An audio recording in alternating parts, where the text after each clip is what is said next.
Hi, class. Welcome to week 6, for real this time. Okay, let me share my screen.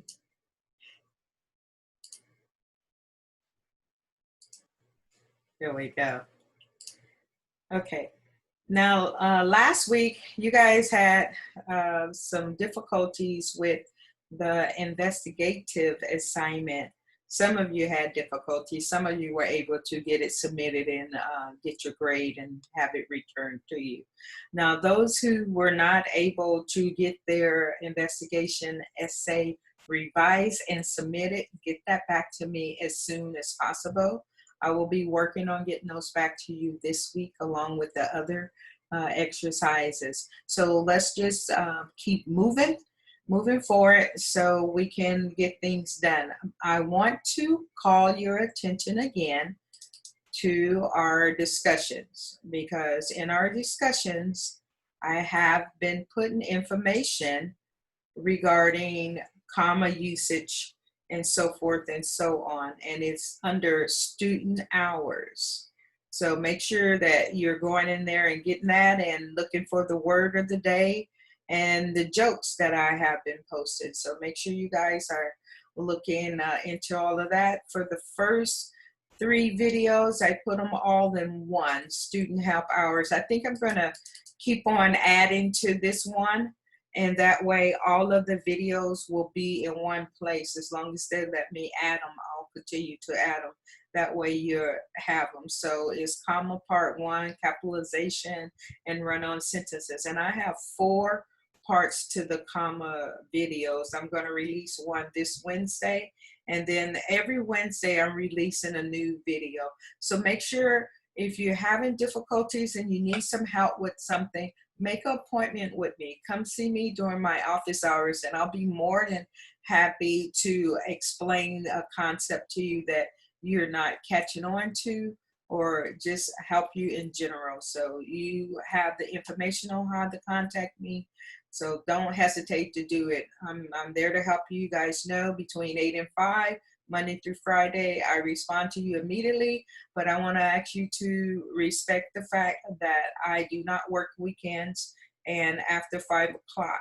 So if you send me something over the weekend, you will not get a response until probably Monday or Sunday when I tune in to get your videos done. So I want you to make sure that you understand that my working hours are Monday through Friday from 8 to 5. Now, I'll try my best to get back to you, but I don't want you to think that that is the norm and start emailing me 9 o'clock, 10 o'clock at night and expecting for me to get right back to you. So just keep that in mind. I work 8 to 5, a regular job, Monday through Friday. I do return emails, but don't get in a habit of expecting it, because I think some of you are getting in a habit of thinking that I'm going to email you back right away, because that is what I have been doing. But I'm doing that just because I care, and I want to make sure that you guys are getting off to a good start. But just have some respect for my hours when you are emailing me things. And then don't hesitate to try to find the answer yourself before you send me an email. For example, every week I put out these videos that go over everything that's due that week, and I go through instructions on how to do it, and then I get an email, how do you do such and such? So I'm going to refer you to my video. I'm going to ask you to watch my video, and if you have any difficulties after you watch my video, then I will be happy to help you. But please try to answer those little things yourself by keeping up with the class, following the videos, and just sending little emails of concern after you have done all of that. Okay, so let's get back to our module. We are in week 6. I know last week we were in week 5, and I kept saying week 6 for some reason, but for real, we are in week 6. So we're starting off with sentence style for week 6. So that's the SS, that stands for sentence style. And September 17th is Constitution Day. So if you're not aware of that, here's a little history for you. You can just go right into it and and find out what happened. And then you can also click on the link and it will take you to a site where you can find out more about Constitution Day. So here it is for you, already loaded. So I'm gonna take this right back to our module so we can continue. Okay, so these are your reading instructions. Like I told you, you're reading sentence style, and that will be S1, S2, and S3 in your Diane Hacker book. So make sure you cover these areas. And we also have the videos to accompany the lesson. So make sure that you are watching these videos. They are there for you to help you understand. Like I say, is kind of a summary of what's there. So make sure you are going in there. And if you don't want to hear noise, then the next one I have for you is I have the videos, the PowerPoints with no sound. And that way you can go right in here and look at them and don't have to worry about the sound. Okay, your next assignment is your persuasive video. This is how to write a persuasive letter. This is a video that I have downloaded for you to review. It's a really, really short one. So make sure you watch it, and maybe it will answer some of your questions that you may have. And I have another video, the science of persuasion. So you can watch this one also. It's kind of cute. It's a little cartoon, and maybe it would help you understand if you're having some difficulties understanding. And next, I have the actual persuasive essay. These are the instructions for the essay. This is it in a nutshell right here. So what you need to do is you need to think about your audience. Who are you going to write to? You have to have a specific audience. Who is it? Is it to an academic person, or professional, or police, community leader, a friend, or whomever? So in your assignment for your persuasive essay, you are going to use the subject that you have already selected for your subject for this class. You have selected one topic at the beginning, and all of your work will be on that topic. It's not going to be the same because each essay is written differently. So now you did the investigation essay first. So now you're going to do the persuasive essay. So in your essay, you want to make sure that you direct it to a specific person, corporation, publication, or entity. It is critical that you have a specific audience in mind, be it that readers of specific publications, a friend, or particular community leader, or employer, whomever it may be. Make sure that you have someone in mind. Now, research is not required, but you may want to do some research. You may want to read and analyze others' arguments and opinion to your issue so you can have some background information on it. Now, I say you don't have to use research, but that doesn't mean to find research and put it in your paper and don't cite it. No. If you use anyone's words at any particular time, you have to cite it. So if you're putting someone else's information in your paper, you have to cite it MLA style.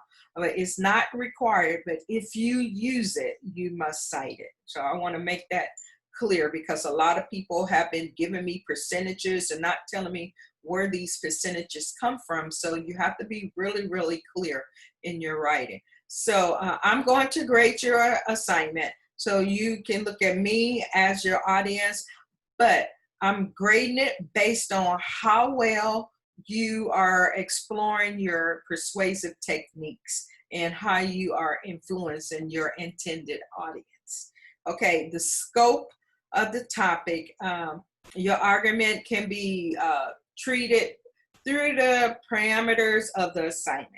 So you're going to choose that topic that you have already selected and make sure that it's interesting to you. It'll be very difficult to write 4 papers on a subject that's not interesting to you. So make sure it's interesting to you, and make sure that it is 3 to 4 pages long.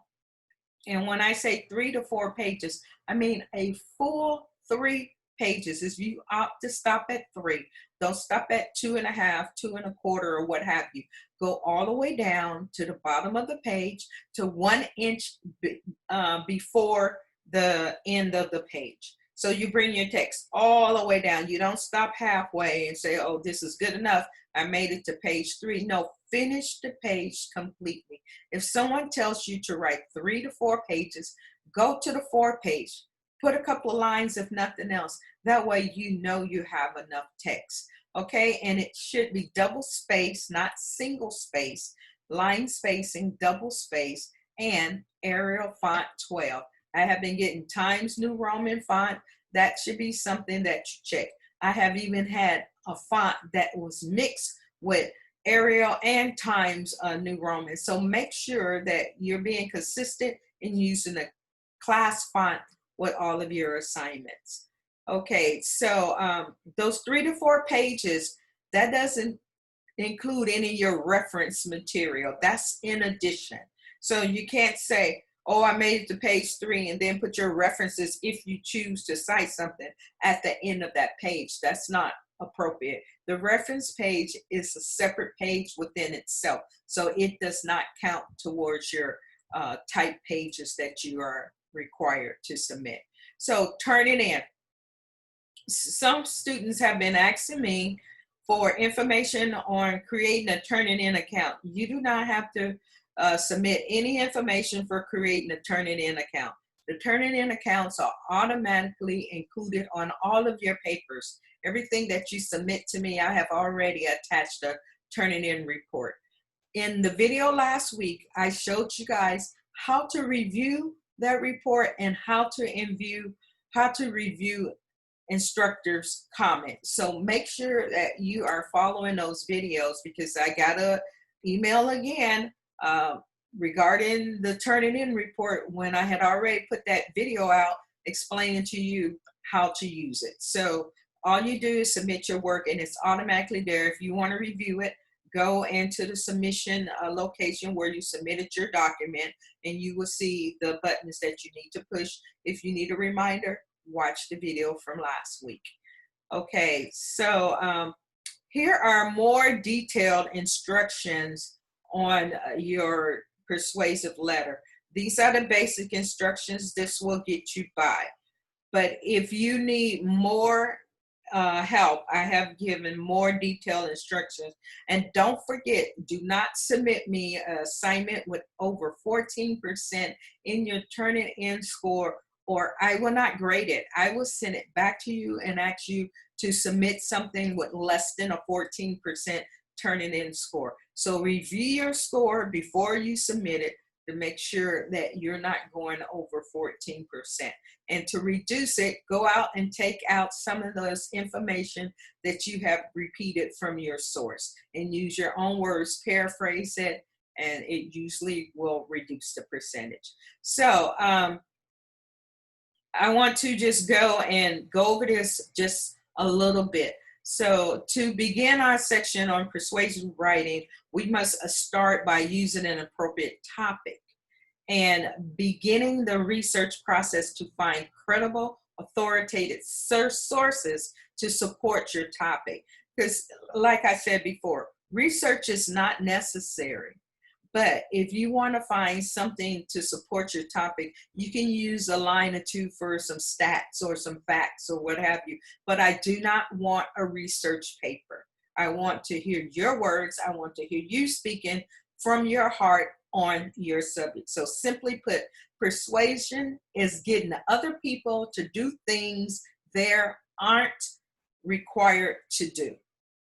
Persuasion helps us to succeed in every facet of our lives. So remember that whenever you write, you should have a clear vision of your audience. You'll want to determine what's their needs, motivations, and backgrounds, and You want to know how those factors can contribute to your writing approach. Okay, so for the purpose of this exercise, I told you the audience, I'm your audience, but the decision makers or whoever you're trying to persuade, those are the main members of your audience. Okay, so you want to make sure that you research for various reasons and make sure that you are connecting this in your actual documents. So here are some of the reasons: to share facts, stats, studies, or examples that help support your point of view; to offer the opinion of experts who are writing on the topic to help support your own point of view; to acknowledge positions that are in contrast to your own. So yes, to write about something that's opposite. So when you're doing your research, you want to make sure that your stuff is relevant. You want to make sure that it's credible. And I give you some information right here to help you determine, is the source credible? What is the source's bias? Because most research will be slanted towards a particular area. So you look for those biases, and what to look for in a quality source. So you want to make sure that your source is credible, you want to make sure it's reliable, and you want to make sure it's timely. You don't want to use something that's old. You want to make sure that your source, say, is no more than 5 to 6 years old. You want to use current information. So you want to make sure it's credible. Just because they wrote something, it doesn't make them an expert. So make sure that you're using experts in your field. Like Dr. Spock, he's a doctor, but he is an actual baby doctor. So you wouldn't refer to him for heart surgery. So make sure that you are using the right professional for your cause. And that they are reliable. You can go back and find arguments that are logical, that they have presented in magazines and books or what have you, to make sure that they are on your side and you are using credible information. Okay, so this is persuasive letter grading sheet. This is to check to see how you measure up. So you can go through here and you can look at the different things I have presented here and see, are you doing it? And this is the scoring rubric for you. So make sure you're reviewing it to get the most points that you are required to have for your assignment.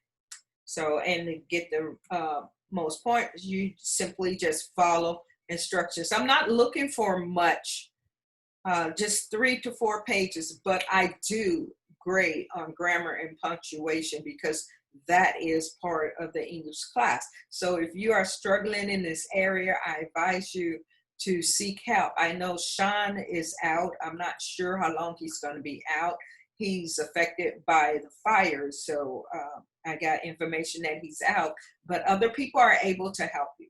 Just because Sean is not available, it doesn't mean that other past leaders can't help you. So make sure that you are getting the help that you need. And don't forget the Writing Center, Net Tutor. You have a lot of avenues available to you for help. So make sure that you are seeking the help. Okay, and this is your rhetorical reading assignment. It's a very simple assignment, so don't try to make it any more difficult than it is. You have about 4 or 5 terms that I ask you to define, and there is really simple. I just want them in your words.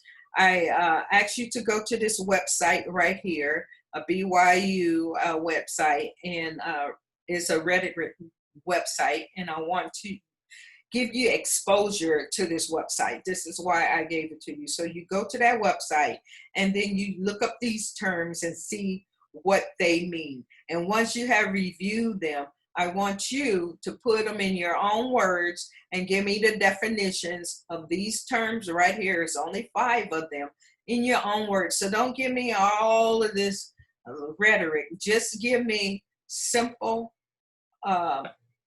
definitions in your own words. That's all I'm asking. And below here, I've already given you some information on the terms. So make sure you review them. Here's some really simple 1 sentence definitions on them. But like I said, look at them, put them in your own words, and just turn in one paper. That's all. It doesn't have to be that much. It's a real simple assignment. Okay, so your next assignment is your journal. And your journal is The Sanctuary of Schools by Barry. And some people have used school as a sanctuary and some people have not. Some people come from broken homes where they need to escape, so they go to school so they can escape. I know when I was in high school, I didn't go to school to escape from a broken home. I went to school and got involved in everything because it was too many children in the house.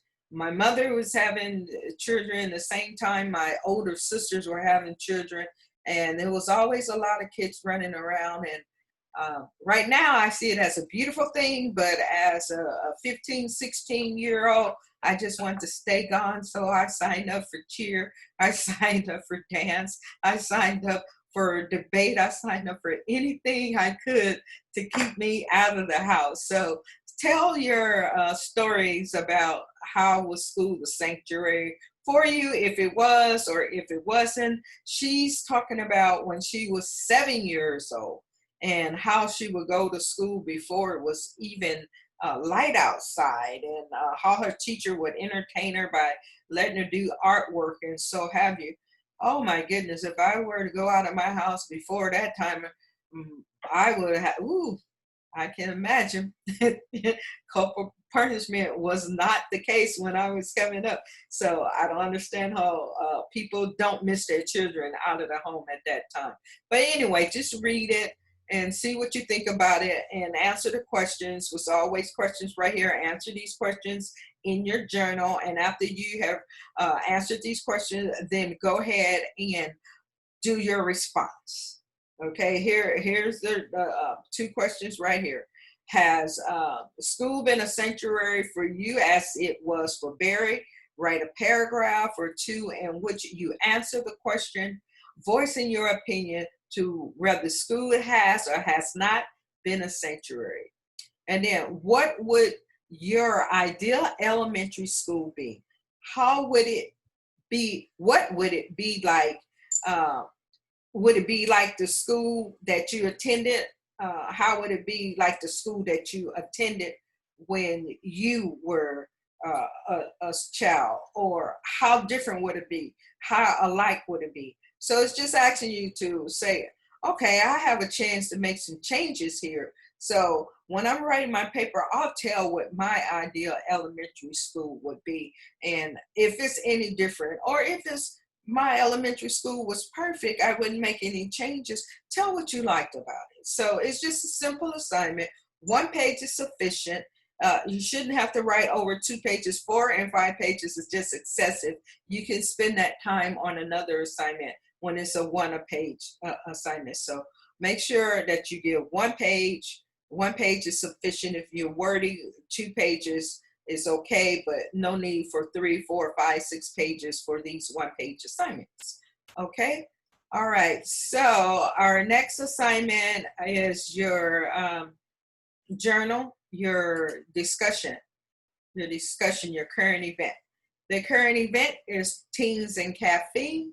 So go ahead and watch the video and put it in your words, 100 words or more, and respond to your other classmates with 100 words or more. And make sure you have your initial response in by Wednesday of each week. That way, when students go in there, they have someone to respond to. And don't respond to the same person all the time. Students take time to do their responses, and they like to hear other people respond to them. And if everyone is responding to the first person who's in the form, then you're not giving your other classmates a chance. So make sure that you look to see if there are any responses before you respond. If nobody has responded to this person, you make sure that you respond to them. And this is vice versa. The same thing goes for each and every one of you. Try to find the responses, the people who have not been responded to, because this is a class community. And I want you guys to build your community by talking to each other, by having dialogue and communicating. So make sure you do that, and make sure that you mind your manners when you're in the discussion. I'm going to put some notes on there about Netquik to make sure that you guys are using good manners. And so far, so good. I go in there and I read the responses. I haven't seen anything out of place. So just make sure that you keep it that way and everything will be fine.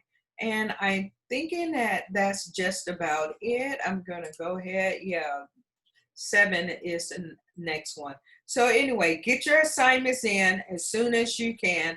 I do not want you to be discouraged and not do the work that's required of you because you may think that it's too difficult or what have you. This is college, and I have to remind you guys that I do teach my classes like college courses. So seek the help that's needed in order for you to get aboard, and make sure that you are reviewing these videos, because these videos will help you in the long run understand what's needed to be understood. So I hope to see you Wednesday at my student hours from 3 to 4. You can drop in or you can make an appointment. If you need something specific to talk to me about, I would prefer that you made an appointment. That way I can be ready to address your concerns. If you just want to drop in and say hi or what have you, I'm there. So I'm there every Wednesday from 3 to 4, and I'll send out a reminder the day before or either the morning before so that you can have the link and you can come in and join in and share in a conversation. So have a good week, and I hope you guys avoid all that smoke. It's really smoky out there. Take care of yourselves and have a great day. Bye.